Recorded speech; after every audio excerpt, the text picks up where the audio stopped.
It's been exactly 3 weeks to the day since Ohio State opened training camp, and now it's over for Ohio State. And I know what you're thinking. It's Thursday. It's been 3 weeks, and that's the exact number of things that you should talk about on the beat. So we're going to. Welcome back. There are no more days of availability until Tuesday when Ryan Day's fully into game week prep for Ohio State versus Texas, which is great. August has been awesome, and there's a lot of training camp storylines to get into, and we're going to take 3 of them on the Austin and Birm Show with the beat. He's Jeremy Birmingham. I am Austin Ward, and I did it again, Birm. What do you think about that? I mean, it's impressive. Let's not kid ourselves. It takes a lot of work to come up with these intros and puns every week, and I'm proud of you. I know that, as a younger man, you were certainly not into puns. You were not into this sort of wordplay and tomfoolery. And here you are. You're old now, and you really leaned into it. So congrats. I think I've always been into tomfoolery. Can I say something before we get started? Absolutely, you can. So this is a 3 Thoughts Thursday, and I know what we're talking about category-wise, subject-wise, and it didn't fit into any of these 3. So I want to say something because I missed snap judgments on Wednesday after Keenan Bailey and his tight end group was out there, and I feel impelled to speak up. And I've made bold predictions about the coaches on the Ohio State roster and which ones will be the next Ohio State head football coach. I want to make a bold prediction that the next head football coach from the Ohio State staff, period, will be Keenan Bailey. Oh, that's what I think. Would you care to posit where that might be?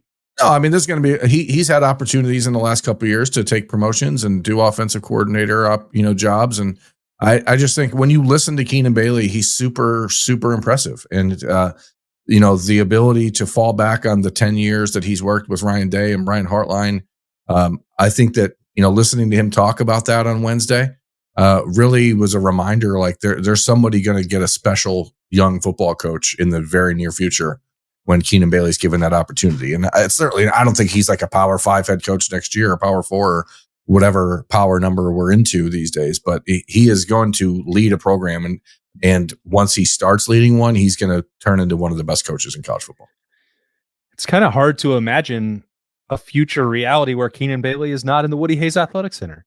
I know, it's weird. Often jokes that he's just, part of the ship. He's, what is it? He's the woodwork. You can't build the ship without him. I don't even know what the cliche is because I hadn't heard it enough, but he says it a lot. And now I've forgotten completely what it is. Yeah, I think it's something similar, I think, to when Luke Fickell left Ohio State. You're like, wow, I didn't think this dude was ever going to not be there. But at some point, that opportunity is going to come for Keenan Bailey where he's going to have to take it. I hope Ohio State fans appreciate what he's built in that tight end room, because as you and Spencer Holbrook talked about on Snap Judgments on Wednesday, this is not just the deepest, most talented tight end room that Ohio State's ever had. It might be the deepest and most talented in the entire. It's definitely the deepest in the country. Whether or not it's the most talented, I think is obviously subjective and up for debate. And certainly productivity will not be at Ohio State what it would be somewhere else as far as the sheer number of passes being caught. But what a really, really good group he's put together in a short amount of time. And I hope he gets the credit he deserves for that. Well, I guess you tipped your hand that, because as you said, you knew what the things were going to be this time. You made me give you the topics in advance. And The first one was the position group that has had the best camp, the most impressive camp. I guess you can spin it any way you want. But you're obviously not going to take the tight ends, or else you wouldn't have kicked off the show by talking about Keenan Bailey. Well, I think the tight ends, it was kind of a known commodity heading into the season. That's why, I'm not going to consider it for this discussion. Because I don't think there was any doubt that the tight end group was going to be really good. I think more than any position on the offense, if the tight ends elevate and become what we're talking about, that they will change the offense in a way that no one else will, and open up things for the running game and the passing game in a way that neither the running backs nor the wide receivers can do total, because the tight end group can be so versatile. But to me, it's actually the offensive line. And I think, that again, maybe feels like a cheap out, considering we've talked all offseason about how we think this group is going to be really good and one of the better ones at Ohio State in the last decade plus. But when you walk out of this, everyone healthy, you have seen a really good battle emerging at right tackle, which is something that you would hope to see. Like, I'm glad that there was nobody just resting on their laurels and thinking, oh, I'm the starter, or, oh, I'm not the starter, and letting it play out that way when you have a bunch of new guys, like Ethan Anianwa and like Phillip Daniels and like even Justin Terry, who we've not discussed at all this offseason, really, the West Virginia transfer.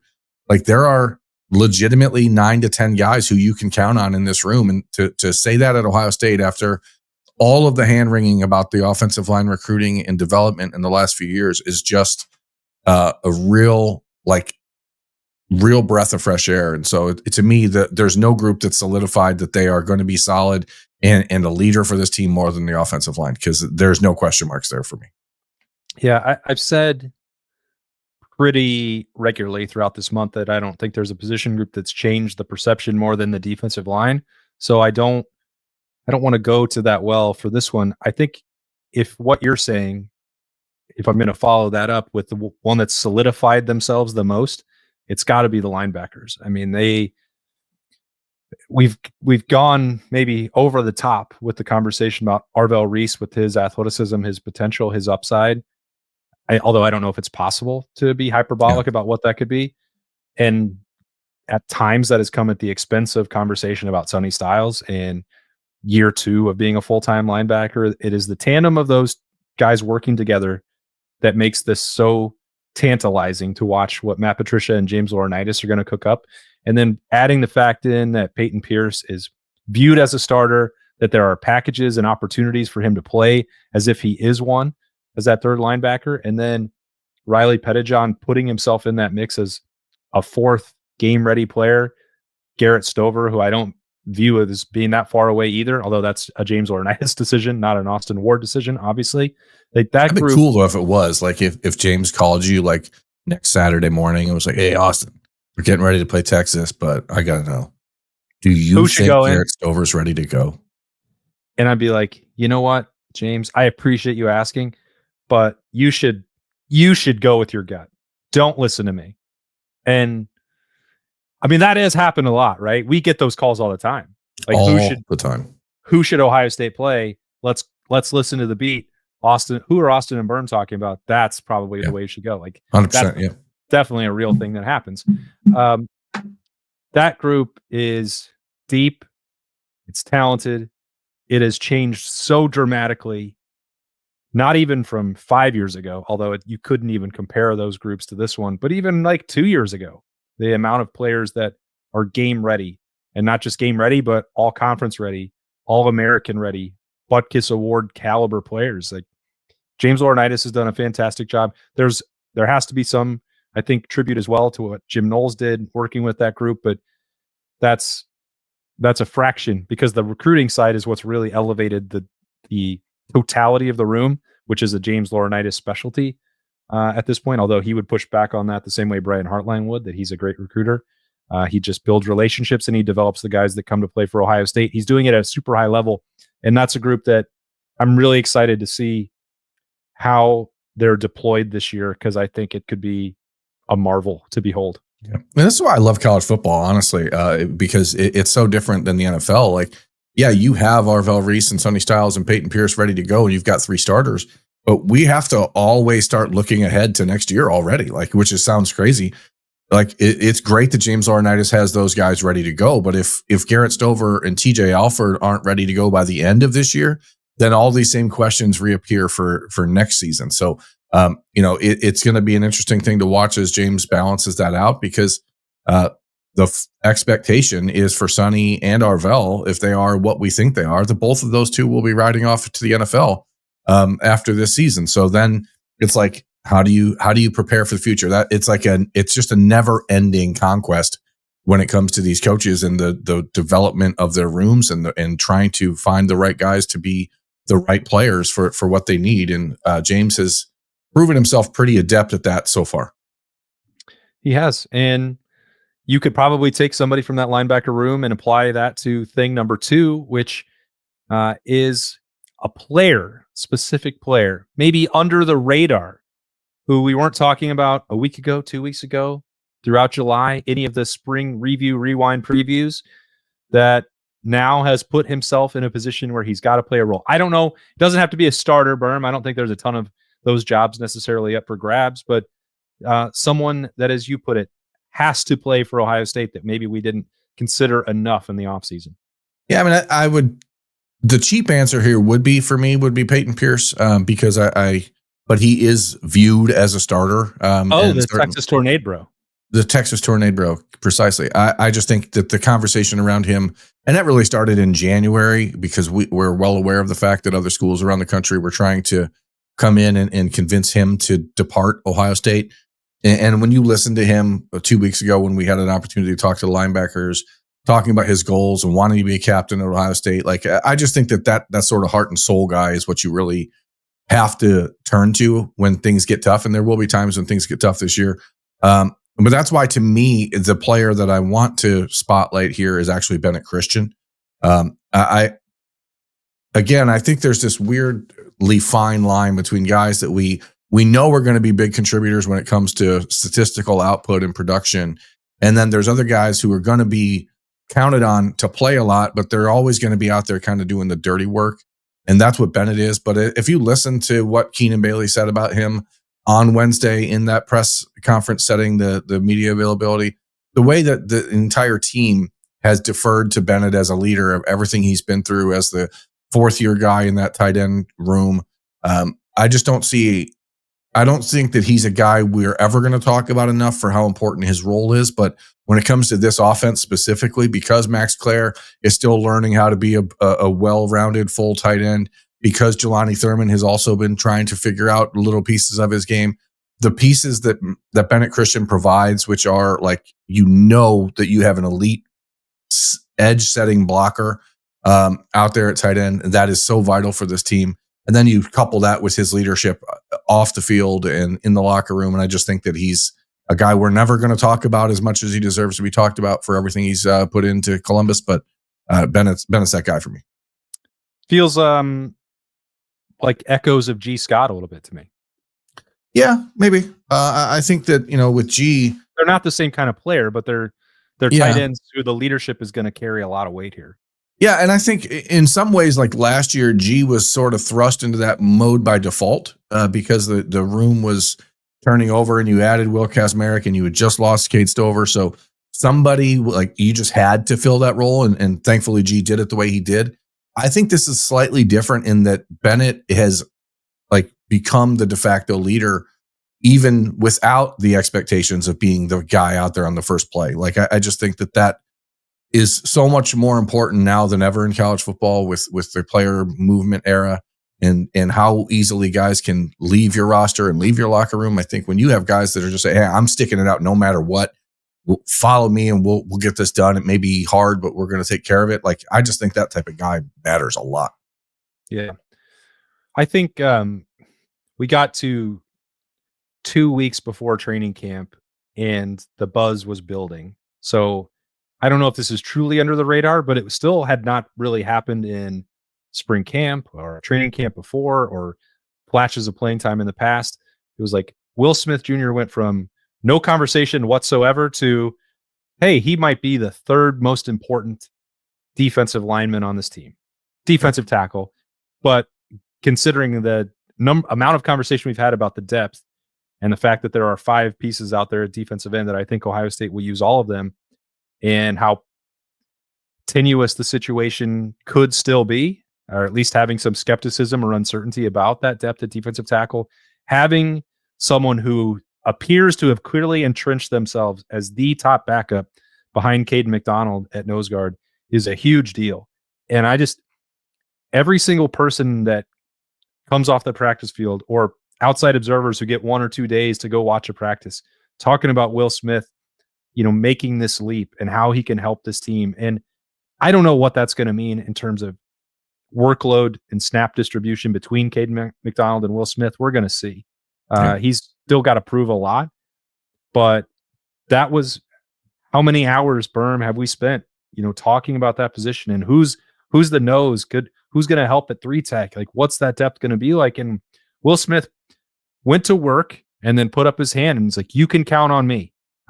He's got to be on that top 5 list of guys who had the best camps across the board. Best offseason, yeah. This is this type of topic, I think, is one that we would always like to talk more about, because there's certainly other players like Bo Jackson, for example, who, like, you look at the roster and you think to yourself, well, you could probably, provided CJ Donaldson and James People stay healthy, like, you're good with those two guys at running back if, rotating them and splitting reps and splitting carries. But then there's a guy like Bo who's just like, from the minute he got on campus in January, the conversation has not slowed down, which is, this dude can help us. He can help us right now. Again, going back to Wednesday's press conference availability with Keenan Bailey and the tight ends, like the way that they talk about Nathan Roberts, who is a guy, we're talking fifth tight end now, and all those guys are in a position to have earned the opportunity to play. And we go back and forth about the value or the necessity to play freshmen. There are very few of those true freshmen this year who have forced the conversation, but Jake Cook, Bo Jackson, Quincy Porter in the spring, Devin Sanchez, of course, Fahim Delane starting to really step up. Like, that's where the health of the program really shines through. When you have all these guys who are true freshmen that have earned the right to be on the field, but they still can't be because there are just so many guys in front of them. That's when you start to realize how deep and talented this roster really is. Yeah, I wonder how long it will take before the national media remembers that about Ohio State. That sounds like a topic for another day. There's so much talent on this team. You look at the blue chip ratio. That's normally the thing that national media likes to latch onto to get a feel for how good a team is or isn't going to be. Yeah. And look, there you go. That's Ohio State's in the top 2, and they're being treated like they have a complete massive tear down and rebuild in Texas. There's a little known ratio that the national media has turned into the most important ratio this year, and it's the Manning ratio. How many Mannings do you have on your team? And if you have 0 Mannings, then you can't be good. If you have 1 Manning, then you are the best team in college football. And this is another tangent, but how weird is it that a team, this is why preseason polls are stupid, right? So Texas is the number 1 team in the country preseason. At opening their season against a team they lost to 10 months ago, at that team's stadium, Texas is the underdog in the game. So, like, how many preseason number 1s have ever opened their season as an underdog? I would bet it's 0. I bet it's 0, but I have to then ask you, Birm, how many preseason number 1s have been underdogs in a rematch on the road with a Manning at quarterback? Well, I'm going to have to do some research, but I think that's also 0. So, what a fascinating time. And that's not to say Texas isn't going to be a tough, Texas is going to give Ohio State everything they can handle and vice versa. But man, oh man, why do we keep talking about Texas like they haven't lost a single player from last year's team? Anyway, I don't know. What's next? I forgot. Biggest remaining concern. The Manning ratio is definitely my biggest remaining concern. It is? No. Biggest remaining concern. That's thing number 3, by the way. If you are audio only, the graphic says, what's the biggest remaining concern for Ohio State as they turn attention towards Texas week? The biggest remaining concern is, how long does it take for what we believe is the fully formed version of Julian Sayin to emerge? Because that's when the offense will be able to really take on a life of its own. That's when he will be able to form the identity of this team. And when you have the receivers and the weapons that Ohio State has, playing with one hand tied behind your back or not being able to really go out there and unleash the entire playbook, I think is something that Ohio State needs to be cognizant of. It's nice that you have some weeks after the Texas game to really dive into things. But to me, that's the biggest concern, is that I think Julian is going to be given just chunks of the playbook at a time. And how long does it take to get to the point where you're fully comfortable with it, so that the things that he does well, the processing, the quick release, the accuracy, so that those pieces of his game become what the offense is shaped around, as opposed to building things and trying to supplement it with what he does. He has to be the leader of this team. He has to be the core identity of the offense. And so next Saturday's game against Texas is not going to be like the best representation of what this offense is going to be long term, I don't think. And so getting into that game, still being confident, still trusting that this is the guy, and then being able to build the offense around him as you get into the Big Ten season is the most important thing to me. Yeah. I mean, tell me if you. I mean, we could have picked a whole position, but I just think in a micro sense that that confidence and that ability to fully unleash the offense relies entirely on Julian Sayin. Yeah, we have a philosophy on this show that when Ryan Day speaks into a microphone, there are no accidents. And I wonder if it struck you at all on Monday when he immediately flashed back to CJ Stroud's first month as a starting quarterback, the trials and tribulations, the growing pains, the learning curve. And he said, after Minnesota or after Oregon, it's like everyone wanted to run him out of town. And it's like, that's a normal process for a first-time starting quarterback. I don't know of any offhand examples of guys who go play their first college start at quarterback and are a finished product. And Ryan Day put it in the context of Minnesota and Oregon compared to what he became against Georgia. That was 2 full years of games under his under his belt. And I'm not trying to diminish expectations for what Julian Sayin can become, or even to temper them for what he could do against Texas. But I don't think it was by accident that Ryan Day said, hey, basically the gist is if he doesn't play perfectly against Texas, this is the beginning of a journey, not the end of it.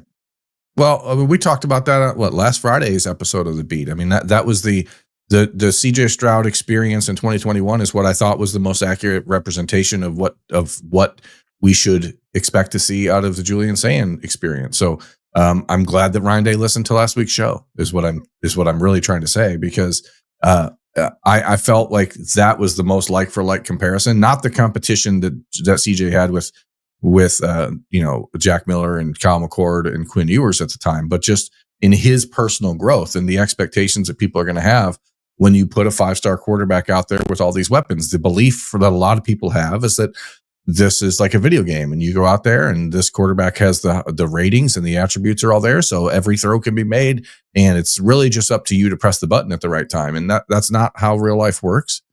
Julian is going to have moments that he's going to look super, super special, even against Texas. And he's going to have moments that are going to look like, woo, that got some work to do there. Ryan Day, I thought that's right. I mean, but we've come to expect so much out of these players at Ohio State that the learning curve we fully expect to only happen at practice. And then by the time the game starts, it's like, now you're not going to make mistakes. And that's just not realistic. I think, I've talked about the CJ Stroud, the moment that Ryan Day had with him after the Oregon game, and the week after that, it was someone else, right? Then that Ryan and then CJ had a week off, right? So I think that was the game afterward where Ryan Day said, "We got to figure out how bad does CJ really want this? What is he?"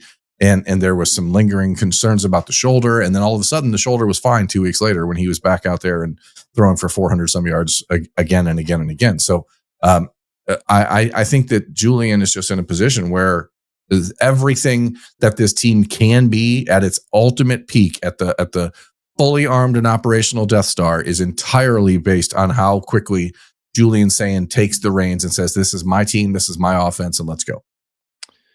Yeah, no, I think that's the place to begin that conversation, and probably the most fascinating piece that's left, because we've talked about everything else with the defensive line already. I do think that there's a second part of that I don't know if concern is probably not the right word, because I at various times have talked about the potential with James Peoples and CJ Donaldson and Bo Jackson and how deep I think this offensive line is. I think they still have not done that yet on a full-time basis for Ohio State, the running game together collectively, everybody, quarterback, offensive line, running backs, Brian Hartline as the offensive coordinator, Tyler Bowen as the run game coordinator. We don't know what that's going to look like, right? Ryan Day says it all the time. It's the Ohio State offense, but everybody involved in what this rushing attack is going to look like is going to have to go prove that for the first time. And that includes the coaching staff. So again, I believe in every individual piece that's there. I think Brian Hartline got that job for a reason, the promotion for a reason. I think Tyler Bowen was hired for a reason. to complement that with his run game expertise. This offensive line, the way it's panned out with the depth and each Luke Montgomery on the rise and Carson Hinsman's story and Austin Saravel as a captain, like, and Donaldson's, losing the weight, like every single piece individually, you take it.